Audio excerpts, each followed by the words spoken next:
Hey guys, Noel and Santino here for another exciting video game review for the video game section of the YouTube channel.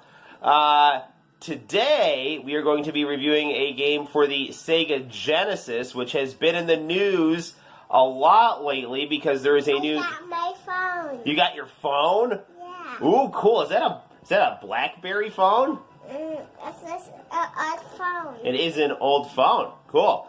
Well, this is an old game that we're going to be reviewing today.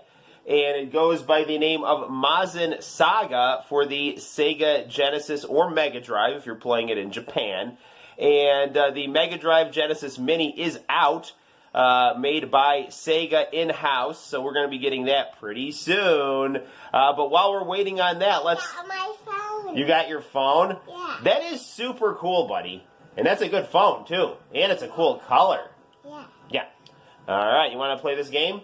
Yeah. All right, let's get to it. Let's play some Mazin Saga, a beautiful and challenging game with some flaws, but a lot of charm. Here we go. Let's set up our camera like so. Turn up the volume. We'll turn the light off so the screen shows nice. And let's get to playing. Excuse me, buddy. Just gonna grab the controller. Okay, so Mazin Saga is based on a manga, which is a dark adaptation of Mazin Z, which was a 70s Metal Hero anime. We are going to pump the difficulty down and the continues and credits up to make this game super fun. Now, when I first got and tried this game, I got really frustrated with it, and this was years ago. I got this at a flea market in a loose cartridge for not a lot of money. And then years later, I discovered that this game is actually really highly sought after. So I decided, don't touch the phone, buddy, to give it another chance. And once I did, I really started to enjoy it. Nice, buddy. I like that phone a lot. I like the color, and I like the buttons. And speaking of buttons, this has a 3-button controller system. B attacks, C jumps. See, the good thing about that phone, buddy, is it doesn't necessarily need the internet to work. Oh, that's okay. We can charge it up a little later. And A, we'll do this big attack here, which will do massive damage but hurt our life. So there is a little bit of a trade-off. Now, there are 5 levels in this game, each with 4 subsections. And the 4th is a paradigm-shifting boss fight. So what do I mean by paradigm-shifting? I mean, you go from very smoothly animated, smoothly playing, side-scrolling beat-em-up to a 2D fighter that does play quite slow compared to the rest of the game, but that does kind of lend itself to the fact that your character blows up to skyscraper size. So everything just tends to move a lot slower, and you sacrifice your super attack A button for a block button. Now that is where the game can potentially get frustrating, because as you move on, there is a little bit of a guessing game that you play, and if you don't have a guide or a video to try to help you out or some tips, you can get stuck pretty easily. And I really think that was what turned me off when I first played this game back in 2011 or whenever I actually bought it, because this game really sat on my shelf for a while. Until I decided to give it a second chance. And what really kind of triggered me giving it a second chance was I went down to Robot City, the biggest arcade in New York State, which you can actually see me on the channel. Be careful, buddy. And I came across this game, and it was actually worth a lot of money in box. Careful, buddy. Well, Daddy's playing it for the people on YouTube. And it was worth a lot of money, and I'm like, well, maybe give this a second look. And it is quite good. Hey, buddy, what happened to your phone? It didn't work? Oh, that's okay. Now we can get some power-ups here to help us with our health. And the cool thing about this game is, you know, there are a lot of really helpful power-ups. So, if you get stuck, you know, the game will give you power-ups to help you get through. Again, I personally have not beaten this game. I always get stuck on the second to last boss. And he's just very, very difficult. And we're not going to get to him in this review. You want to get a new phone? We'll see what we can do. Now, again, this 2D side-scrolling part is literally incredibly intuitive and smooth. Incredible ease of gameplay here. Beautiful graphics. And the Sega Genesis and Mega Drive always bested the Super Famicom when it came to fast, smooth gameplay. Because the Super Famicom always had that beautiful, colorful aesthetic and major Japanese titles and role-playing games. And role-playing games don't need to play fast because they're literally methodical, turn-based, text-based. But for fast-paced action, the Sega Mega Drive, I think, was the way to go. And this game really, really shows how incredibly quick and smooth gameplay is on the Sega.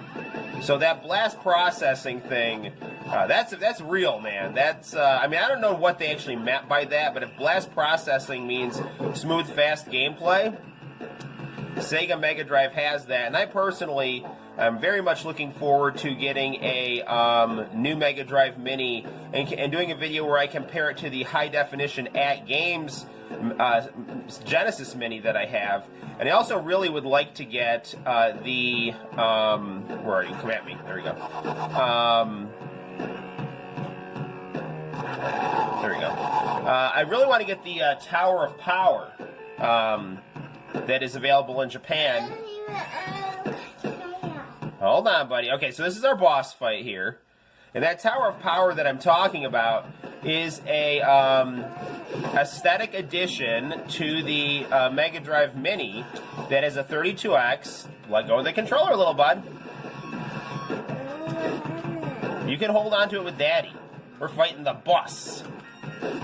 So, again, there is a little bit of a guessing game here. It is kind of some slight button mashing mixed with, okay, what's going to work against this guy? Do I need distance? Is this guy susceptible to low attacks? When do I need to block? We are fighting the boss.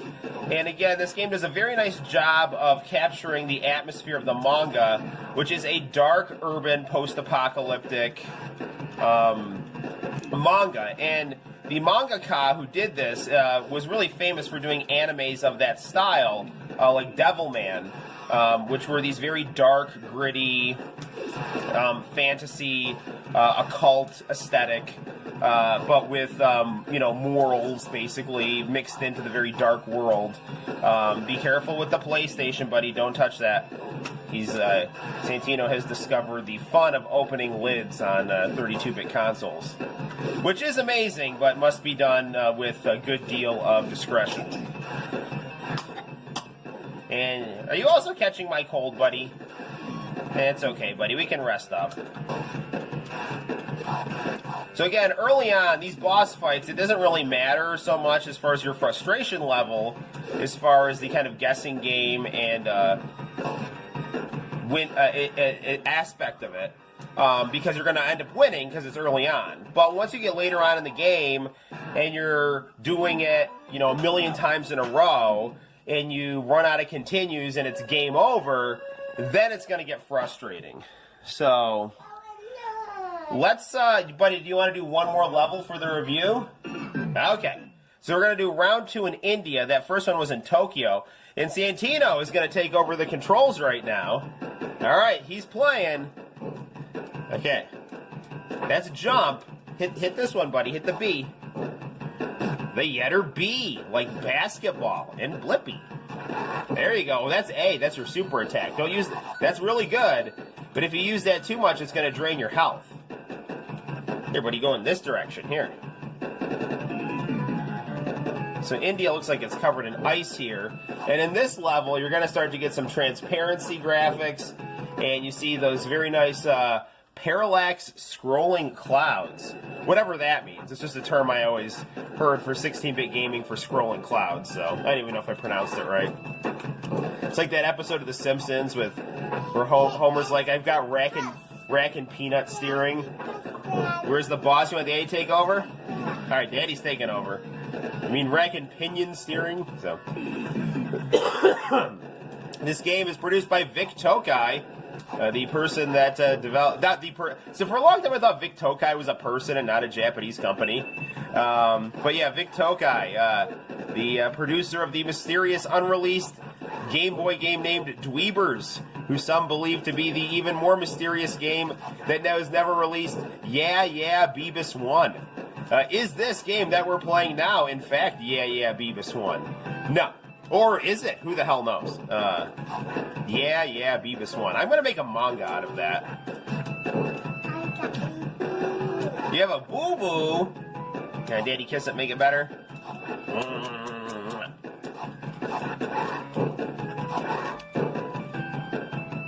Now, obviously, as we go further into the game, enemies will become more diverse and difficult. You got your phone back? Good job.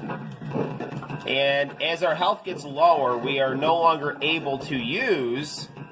Hi, buddy. Is that the phone that you're putting in front of the camera? Yeah. Uh-huh. Very nice. All right, let's not do that because it's going to block the game from our very nice viewers out there. So, all right. No. All right, scoot over. All right, here we go. We're going to show our people the rest of this level here.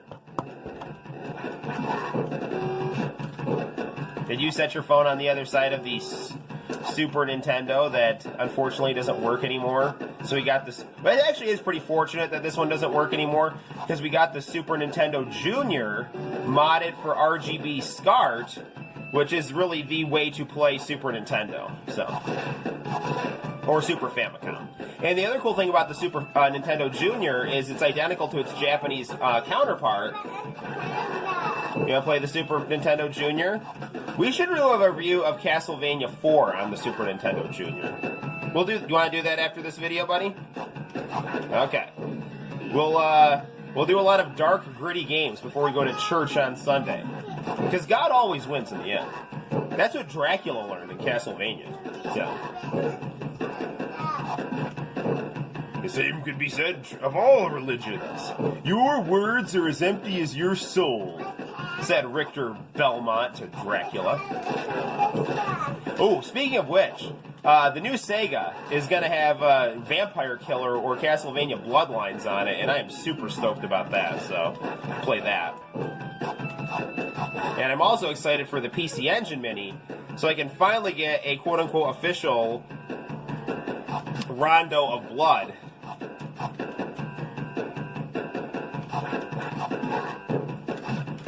On new old software. I'm waiting on some paychecks here to be able to do some serious luxury spending. My online acquaintance in Japan, or friend, I think we can call him friend, Kid Show Ryuken. I've been talking to him because I really want to get a PC Engine. And he goes to Akihabara all the time. And I was talking to my other friend and favorite YouTuber, Guy Gillionaire, about the pricing on the Tower of Power for the Sega Genesis Mini. He did a great Sega Genesis Mini review, so check out Guy Gillionaire and Kid Show Ryuken's channels, because those are great YouTube channels. I love those channels. They're real gamers who live in Japan and live the dream and do really cool retro game videos. You want to listen to the Cars? Who's Gonna Drive You Home Tonight? That is a good song. That is one of Daddy's favorite songs. We do have Heartbeat City on record and cassette, because that is what we do in this household.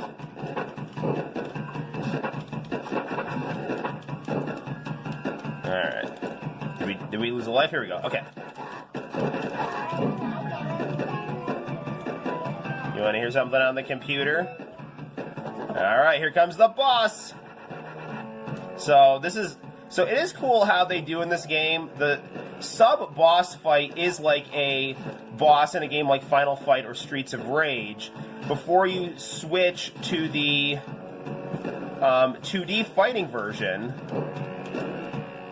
Now, this game would be probably the greatest 2D side-scroller ever if they found a way to reproduce the Street Fighter fighting engine for that. Okay, here comes the boss, buddy. All right, we got to beat him for this part of the game. Now, lots of people have compared the smoothness of these boss fights animation to SNK, which is about the highest compliment you can get for 2D fighting games. And it is true, the smoothness and detail of these animations and detail of the background and also nice music as well really make this game deserve the term hidden gem. Now, people have really said, like, oh, the boss fights on this game suck. And it's not true. They're really not. I think it's because the 2D gameplay for the side-scrolling part is so good that the fact that this isn't, like, perfect, like Street Fighter or King of Fighters, makes people feel disappointed. Because this game has successfully done something like produce Streets of Rage or Captain America and the Avengers quality side-scrolling beat-em-up action, and then the boss fights in the 2D style. So there we have it, guys. That is Mazin Saga for the Sega Genesis, or you can get that on the Mega Drive. A high quality title based on a dark and gritty Japanese manga. Buddy, did you like this game? Yeah. Yeah, it's good stuff. So, pick it up. And until next time, guys, I'm Noel, and this is Santino. And we'll see you later. Bye-bye.